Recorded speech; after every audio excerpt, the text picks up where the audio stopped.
Nossa mudança não está faltando muito para terminar. O pedreiro veio e fez maior sujeira essa semana, mas terminou a parte de cimento. Falta pintura e falta colocar alguns pisos. Com isso a gente vai se libertando desses trabalhos que sugam o nosso tempo, nosso recurso, nossa energia.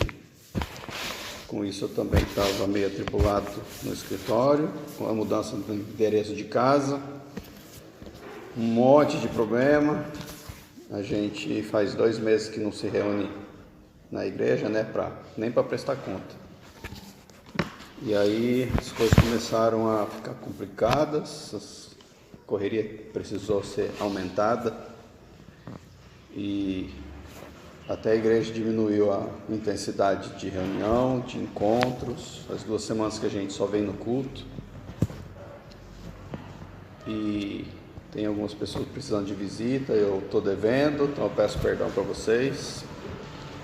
E essa semana tive algumas derrotas bem feias na minha vida. Percebi um movimento espiritual e, como a Marjorie falou, o Senhor falou comigo essa semana e consequentemente a palavra de hoje, me corrigindo. E aí eu vou corrigir vocês do mesmo jeito que ele me corrigiu, porque o meu problema foi a causa dessas derrotas e a palavra do Senhor é bem clara nos motivos por isso. Então nós vamos ler Ageu. Primeiro, no comecinho, são só 2 capítulos, a gente não vai ler tudo. Vamos começar do começo, no versículo 1. Em 29 de agosto do 2º ano do reinado de Dario, o Senhor transmitiu esta mensagem por meio do profeta Ageu ao governante de Judá, Zorobabel, filho de Sealtiel, e ao sumo sacerdote Josué, filho de Jeozadak. Assim diz o Senhor dos Exércitos: este povo diz: ainda não chegou a hora de reconstruir a casa do Senhor. Então o Senhor enviou esta mensagem por meio do profeta Ageu: por que vocês vivem em casas luxuosas enquanto minha casa continua em ruínas? Assim diz o Senhor dos Exércitos: vejam o que tem acontecido com vocês. Plantam muito, mas colhem pouco. Comem, mas não se saciam. Bebem, mas ainda têm sede. Vestem-se, mas não se aquecem. Seus salários desaparecem como se vocês os colocassem em bolsos furados. Assim diz o Senhor dos Exércitos: vejam o que tem acontecido com vocês. Agora subam as colinas, tragam madeira e reconstruam minha casa. Então me alegrarei nela e serei honrado, diz o Senhor. Vocês esperam colheitas fartas, mas elas foram escassas. E quando trouxeram esse pouco para casa, eu o fiz desaparecer com um sopro. Por quê? Porque minha casa continua em ruínas, diz o Senhor dos Exércitos, enquanto vocês estão ocupados construindo suas casas. É por causa de vocês que os céus retêm o orvalho e a terra não produz colheitas. Enviei uma seca sobre seus campos e sobre as colinas, uma seca que fará murchar o trigo, as uvas, as azeitonas e todas as suas plantações, que fará vocês e seus animais passarem fome e destruirá tudo o que vocês trabalharam para conseguir. Agora adianta um pouquinho no capítulo 2, versículo 10. Em 18 de dezembro do 2º ano do reinado de Dario, o Senhor enviou esta passagem ao profeta Ageu. Assim diz o Senhor dos Exércitos: pergunte aos sacerdotes sobre a lei. Se alguém levar em sua roupa a carne consagrada de um sacrifício, e se por acaso a roupa tocar num pão, num ensopado, em vinho, em azeite ou em qualquer outro tipo de alimento, esse alimento também se tornará consagrado? Não, responderam os sacerdotes. Em seguida Ageu perguntou: se alguém se tornar cerimonialmente impuro ao tocar num cadáver e depois tocar num desses alimentos, o alimento ficará contaminado? Sim, responderam os sacerdotes. Então Ageu disse: é o que acontece com este povo e com esta nação, diz o Senhor. Tudo o que fazem e oferecem é contaminado por seu pecado. Vejam o que estava acontecendo com vocês antes de começarem a lançar os alicerces do templo do Senhor. Quando esperavam uma colheita de 20 medidas, colhiam apenas 10. Quando esperavam tirar 50 medidas da prensa de uvas, tiravam apenas 20. Enviei ferrugem, mofo e granizo para destruir tudo que vocês trabalharam para produzir. E, no entanto, vocês não voltaram para mim, diz o Senhor. São duas acusações diferentes. Uma para o governador e uma para o sumo sacerdote. Sempre acusando a liderança primeiro, depois acusando o povo como consequência disso, porque é a liderança que guia o povo. Contextualizando, Ageu foi um profeta levantado pelo Senhor depois do cativeiro na Babilônia. Vamos lembrar a história. Saíram do Egito, morreram no deserto, o remanescente fiel entrou na terra prometida, sob Josué, tomaram a terra, foram fiéis enquanto viveram os fiéis, depois caíram. Deus enviava juízes que faziam o povo voltar para Deus, e depois dos juízes eles desviavam várias vezes, até levantar Saul, que desviou, e aí levantou Davi, que foi fiel. Depois de Davi, Salomão, foi próspero, mas não foi fiel. Daí para frente descambou até Deus mandar a Babilônia como punição para todo o pecado do povo. Eles foram destruídos. Foram levados prisioneiros até a Babilônia, os que sobreviveram. Entre eles estava Daniel e os seus 3 amigos. Ageu não tinha nascido nessa época ainda, nem Zacarias, que profetizou na época de Ageu. Eles foram levados prisioneiros para a Babilônia. Daniel e seus 3 amigos serviram na corte. Daniel, no meio das suas orações, da sua vida fiel, fez uma oração profética de que eles iriam voltar para Jerusalém. Logo em seguida, a Babilônia foi, ou antes um pouquinho, tem que lembrar a história, não lembro, a Babilônia foi derrotada pela Pérsia. O rei Nabucodonosor da Babilônia foi destruído pelo rei Ciro da Pérsia. E a Pérsia tinha uma cultura diferente no tratamento dos seus estrangeiros. E a Pérsia, pelo rei Ciro, liberou os judeus a voltarem para casa. Depois de 70 anos na Babilônia, eles foram liberados para voltar para casa. E aí eles voltaram, sob a liderança de Esdras, para construir de novo o muro de Jerusalém. Esdras voltou e levantou Neemias para restaurar a religiosidade do povo. Então, enquanto Deus estava construindo o material, reconstruindo, Ele também mandou pessoas para reconstruir o espiritual. E aí começaram as lutas com perseguições, gente contrária, mas foi. E aí começou a esfriar. A paixão do povo foi esfriando, até que Deus precisou levantar mais 2 profetas para confrontar a frieza do povo, Ageu e Zacarias. E ele mandou esses 2 para falar primeiro, nesse caso aqui, Ageu para o governante, que não era rei. Ele foi enviado como líder da volta para Jerusalém, para restaurar a nação e reconstruir o templo, porque o povo tinha desviado de novo. Eles estavam preocupados com a sua própria vida. Eles estavam correndo atrás, cuidando dos seus trabalhos, das suas casas. E a primeira acusação que ele faz é: como é que pode vocês morarem em casas luxuosas e o meu templo estar em ruínas?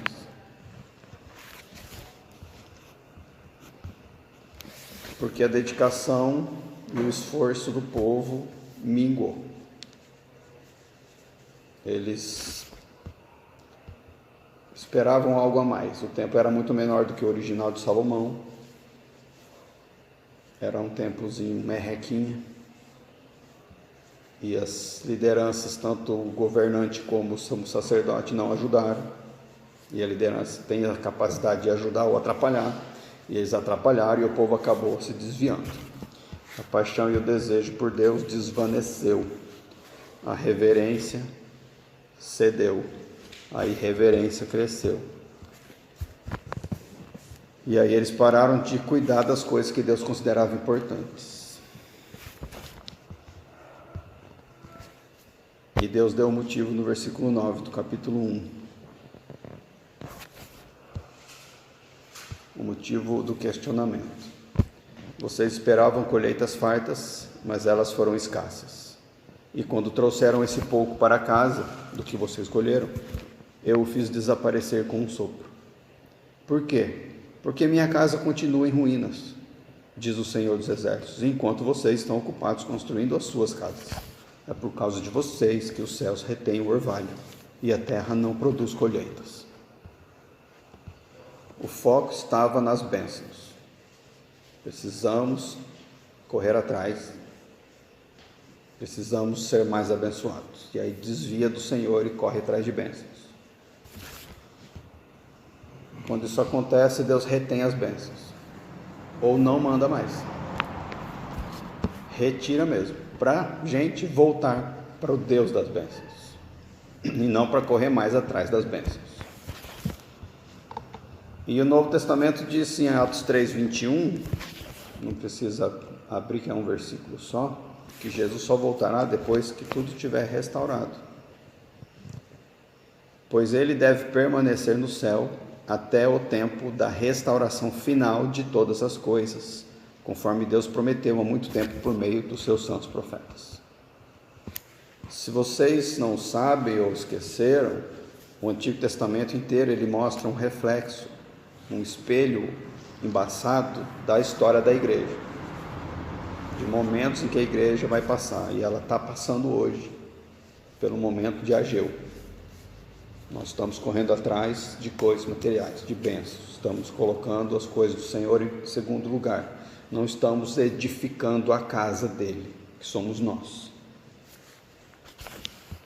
Nós estamos também preocupados com nossas seguranças, conforto, facilidades, provisões. E aí deu uma melhoradinha na época de Ageu, o povo ouviu, mas depois caiu de novo. Caiu na segunda acusação, que é de fazer sacrifícios contaminados. 100 anos depois, Deus levantou o profeta Malaquias, que foi o último, antes de João Batista, 400 anos antes de João Batista. Em Malaquias 1:6, olha o que diz: o Senhor dos Exércitos diz aos sacerdotes: o filho honra seu pai e o servo respeita o seu senhor. Se eu sou o seu pai e seu senhor, onde estão a honra e o respeito que mereço? Vocês desprezam meu nome. Vocês perguntam: de que maneira desprezamos teu nome? Vocês o desprezam oferecendo sacrifícios contaminados sobre meu altar. E vocês perguntam: de que maneira contaminamos os sacrifícios? Vocês os contaminam dizendo que a mesa do Senhor não merece respeito. Acaso não é errado sacrificarem animais cegos? Não é errado oferecerem animais aleijados e doentes? Apresentem ofertas como essas a seu governador e vejam se ele ficará satisfeito e se agradará de vocês, diz o Senhor dos Exércitos. Como é que eles estavam desprezando o Senhor, retendo o melhor para eles? A ordem é dar sacrifícios perfeitos e puros, saudáveis, sem mancha, sem mácula. Eles estavam pegando o melhor para eles, estavam dando o refúgio para o Senhor. Estavam contaminando com pecado, colocando-se acima de Deus, priorizando o próprio ser, olhando para si mesmo, querendo glória pessoal, mais conforto, segurança, facilidades, e dando para Deus o resto, que sobra. Perderam a honra e o respeito pelo Senhor fazendo isso. Sabiam que era errado, mas faziam do mesmo jeito. E aí Deus desenhou para mostrar para eles o tamanho do erro, dizendo: apresentem ofertas como essas a seu governador, a seu chefe, a seu líder, e vejam se ele ficará satisfeito e se agradará de vocês. Se a gente fizer esse tipo de serviço no seu trabalho, em uma semana você perde seu emprego. Se você não der o seu melhor, não cumprir a lei, as regras, a gente teria demitido rapidinho. E aí tem algumas dificuldades que a gente enfrenta na nossa geração dentro da igreja, que eu pensei em falar, mas John Bevere falou por mim, porque se eu falar, parece que eu posso estar falando, como algumas pessoas já me acusaram, de estar jogando indiretinha de púlpito, porque são nossos problemas, e eu me coloco nesse meio aqui, porque ele falou e Deus usou ele para falar comigo, espero que fale com vocês também, por meio da língua dele, não da minha.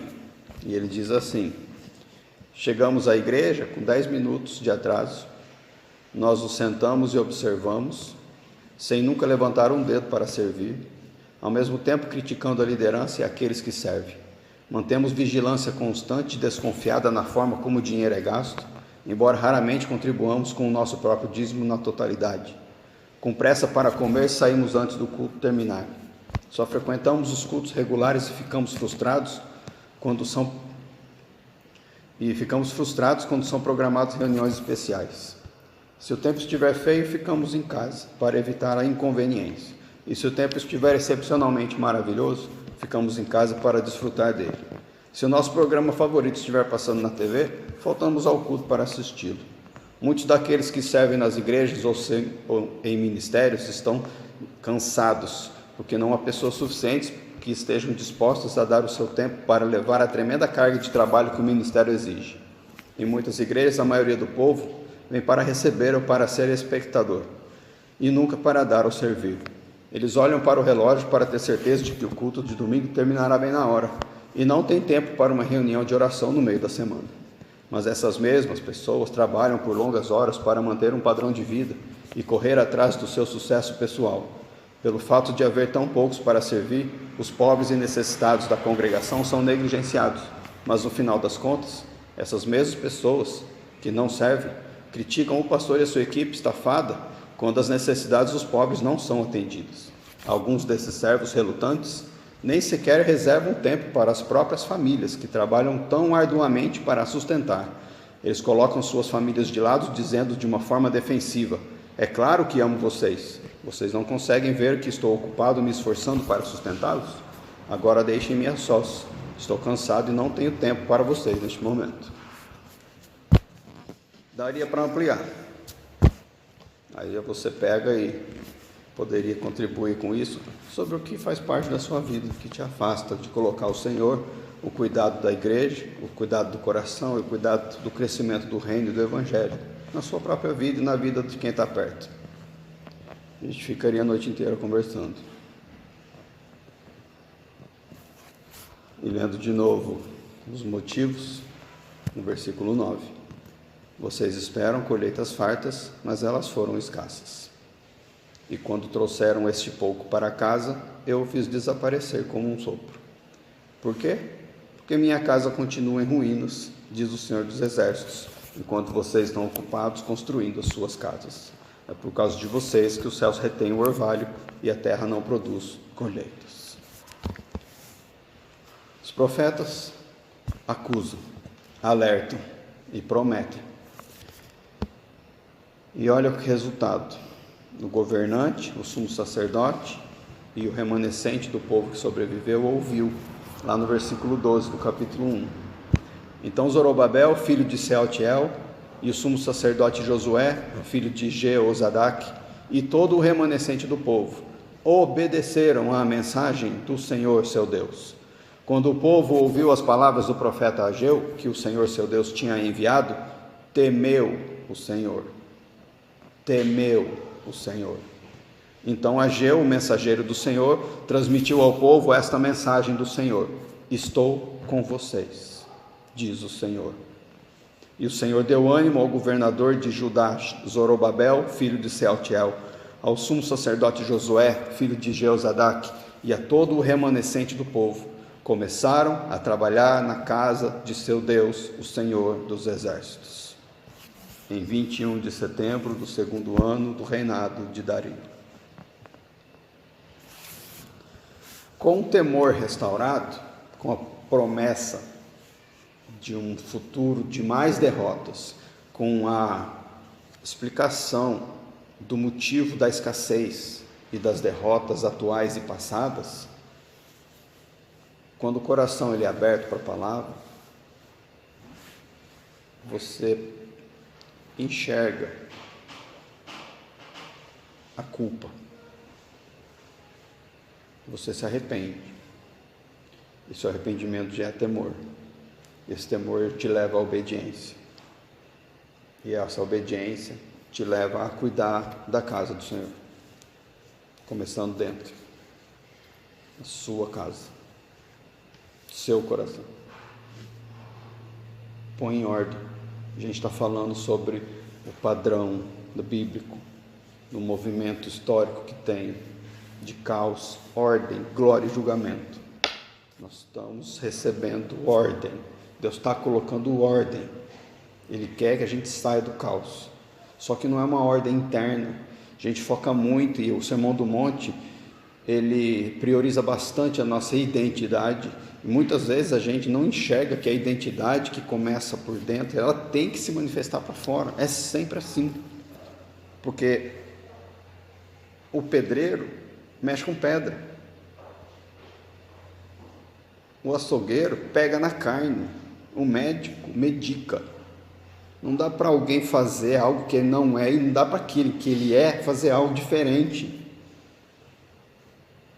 Se você é filho de Deus, viva na prática desse jeito e obedeça a Deus. Tem que ter movimento externo, e a gente aprendeu que é muito interno, de fugir do pecado, de se resguardar, e de evitar o mal, de não tocar no impuro, e aí você fica fugindo o tempo todo, em vez de avançar na luz. A gente sai da árvore do bem e do mal e se esconde atrás do tronco dela, em vez de entrar na árvore da vida e voar nela. Porque o povo podia simplesmente ter parado de correr atrás dos seus próprios interesses e não ter voltado para a construção do templo. Não ia obedecer do mesmo jeito. A gente corre esse mesmo risco da gente pôr as coisas em ordem, priorizar o Senhor, mas aí ficar em casa orando, jejuando, lendo a Bíblia e não cuidar do templo, não levar o Evangelho, não trazer para dentro o Evangelho, não deixar o Espírito comandar todo o tempo.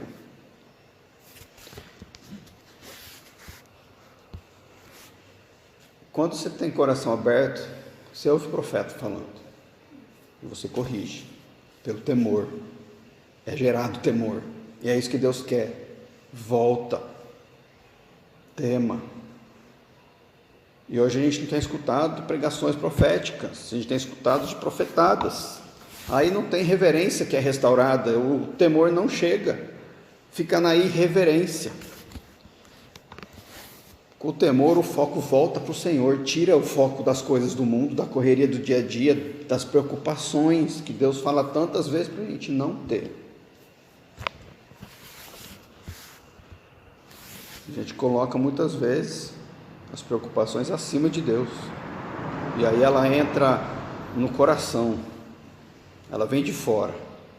A carne gosta, ela percebe a notícia, o perigo, que ainda nem chegou, mas aí ela levanta, e a mente, que é influenciada de baixo para cima, das trevas, do coração caído, acredita nisso, e fala, dá seus pulos, corre atrás, trabalha mais, vai faltar, faz mais, faz menos, para com isso, faz aquilo, muda isso, e aí você acaba, por causa da preocupação excessiva, sendo levado prisioneiro de novo, como se fosse escravo, a fazer coisas que te afastam de Deus, e exageradamente se contaminando de novo com mundo, conforto, prazeres, fugas,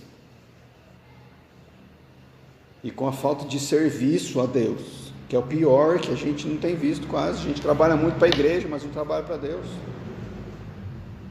Nosso objetivo não é fazer buraco para passar fio, tem que criar discípulos, batizá-los, expandir o reino, dar glória para Deus. Dar glória para Deus não é chamar por avivamento, a gente vai ver isso na próxima mensagem. A glória é diferente de um avivamento. Deus quer glória, a gente quer avivamento. Avivamento perto da glória não é nada. Tem a mula de Balaão, recebeu o avivamento, mas não tinha a glória de Deus nela. Ela falou como ser humano, foi usada na unção do Espírito, teve dom de língua, mas é uma mula. Cadê a glória de Deus na mula? Não tem. Deus usou ela, acabou. Não é obediente, não tem temor, não tem a palavra, não tem o reino, não tem identidade, não é filha de Deus, é uma mula. Deus quer que a gente dê glória para Ele, como filhos. Aí a gente tem que ouvir os profetas. Palavras de profeta, palavra dura de conserto, para gerar temor. E é raro a gente ouvir isso hoje. Olha o que Jeremias 5,30 diz: algo horrível e espantoso ocorre nesta terra. Os profetas fazem profecias falsas, os sacerdotes governam com mão de ferro, e pior ainda, meu povo fica feliz com isso. O que farão, porém, quando o fim chegar? O que a gente tem ouvido é palavra de alívio temporário, promessas, bênçãos. Aí a bênção não chega, a pessoa desanima, igual o povo lá. Vamos reconstruir o templo. Aí você vai com a mente de que vai ser o templo de Salomão. Não é. É um templozinho michuruca. Aí você desanima, porque a promessa não se cumpriu. Mas não foi a promessa que Deus fez, foi a promessa que você acreditou. Aí eles estão falando, Deus quer que você seja feliz. Mas não é o que Deus falou. Deus quer que você seja abençoado, mas não é o que Deus falou. Tem um estilo de vida de sucesso esperando por você, mas não é o que Deus falou. Vai para o Novo Testamento e procura as profecias individuais que tem lá. Nós vamos ler 3. A maioria delas tem esse sentido aqui. Para quê? Para gerar temor. João 21:18, para Pedro. Jesus falou: eu lhe digo a verdade, Pedro, quando você era jovem podia agir como bem entendia, vestia-se e ia aonde queria, mas quando for velho, estenderá as mãos e outros o vestirão e o levarão onde você não quer ir. Pô, Jesus profetizou isso para Pedro. Está falando da morte dele. Jesus disse isso para informá-lo com que tipo de morte ele iria glorificar a Deus. Então Jesus lhe disse: siga-me. Agora de Paulo, 2, em Atos 20:22. Agora, impelido pelo Espírito, vou a Jerusalém. Não sei o que me espera ali, senão que o Espírito Santo me diz em todas as cidades que tenho pela frente: prisão e sofrimento. É o que Deus, pelo Espírito, tem para Paulo. Prisão e sofrimento. Não é uma vida feliz, não é uma vida de sucesso. Prisão e sofrimento. E o outro está em Atos 21:10. Muitos dias depois chegou da Judéia um profeta chamado Ágabo. Opa, chegou o profeta, vamos lá na igreja que ele vai estar, vamos ver o que ele vai falar para mim. Aí o profeta veio ao nosso encontro, tomou o cinto de Paulo e com ele amarrou os próprios pés e as mãos. E em seguida disse: o Espírito Santo declara: assim o dono deste cinto será amarrado pelos judeus em Jerusalém e entregue aos gentios. Profecia.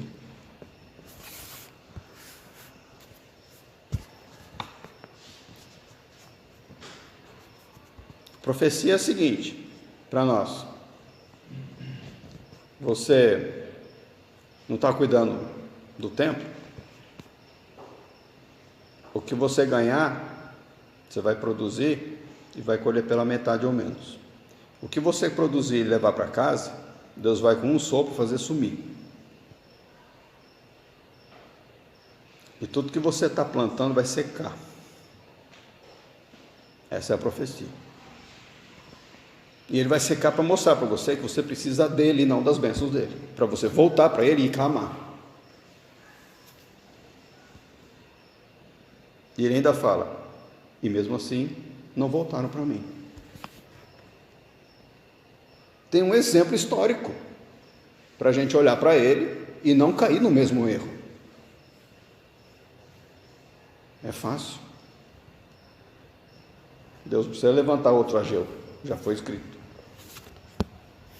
E o pior é que Malaquias diz que o sacerdote governa com mãos de ferro, e a gente está vendo isso por aí. São pastores e líderes controlando as pessoas. Tem gente que eu sei de história que não faz nada se o pastor não deixar. Tem que pedir autorização para a liderança da célula, tem que cumprir as regras da igreja para ser abençoado. Qual que é? Porque o profeta disse, você tem que consultar a mim, quem faz isso é o Papa. Ele é o cabeça da igreja, usurpando a posição de Cristo. Ele é o intermediador entre Deus e os homens, usurpando a posição de Cristo. Papa significa pai, usurpando a posição de Deus. Deus é pai. Ele usurpa as 3 pessoas da Trindade para cuidar com mão de ferro, e o povo gosta disso. E as nossas igrejas fazem isso também. E é o que acontece se a gente não fizer. Eu tive muitas crises já na liderança da igreja. Eu achei que quando eu fosse pastor, amenizaria, porque pessoas que são duras de coração e estão acima de mim, travam o nosso movimento. E eu sempre tentei atravessar essa barreira, mas eles seguram o nosso movimento, igualzinho fizeram com Jesus. A liderança travou o movimento do Espírito em Jesus. Ele chorou por causa disso. Vocês não me aceitam, meus filhos. Jerusalém não me aceita, a ponto de não aceitar tanto que ele falou, como vocês me rejeitaram, Deus vai dar o reino agora aos gentios. Quando eu era submissa à liderança humana, ímpia, eu chorava porque eles não deixavam fluir, travava, interesses pessoais, egoístas, mantém a hierarquia, mantém o poder, submete a mim. Eu falei, não, agora vai fluir, porque agora não tem mais nenhum humano na minha frente, minha cabeça é Cristo, vamos fluir. E aí o que acontece? Não flui. Por quê? Tem que descobrir o motivo porque não flui.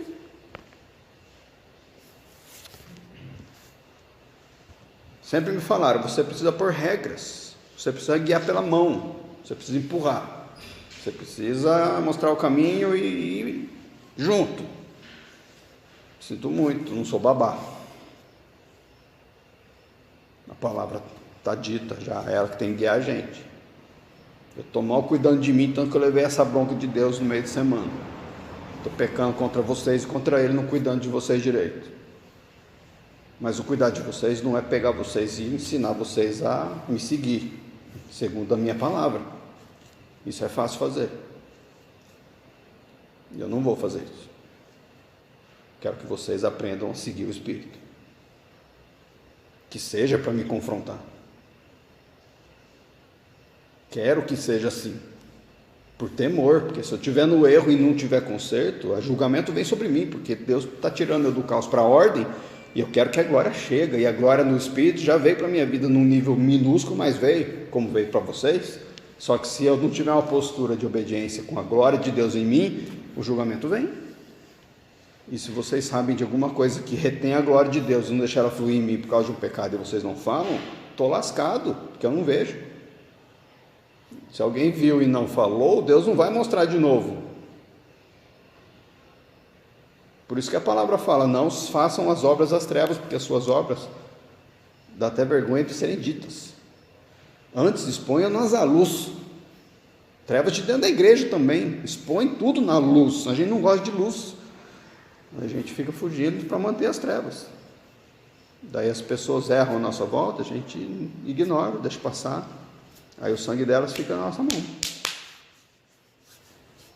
A gente vai prestar conta de todo o bem ou mal que a gente fizer por meio do corpo.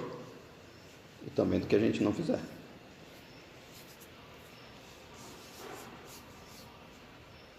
Eu não vou guiar ninguém com mãos duras, pesadas, com mãos de ferro.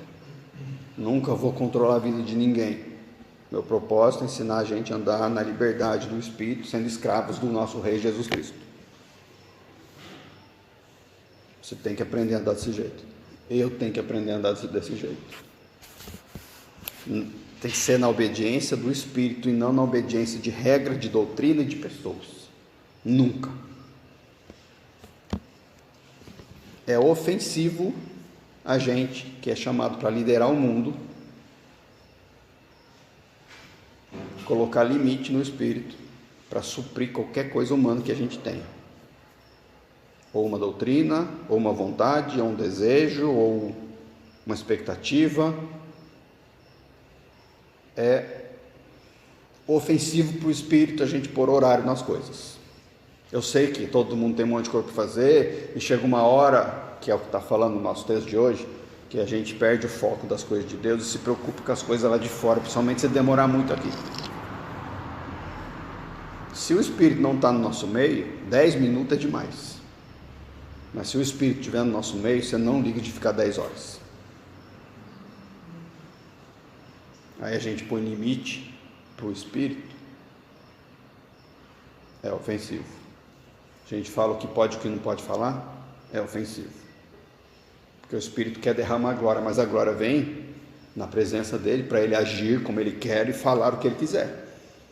E se ele não tiver essa liberdade, por que ele vai dar glória?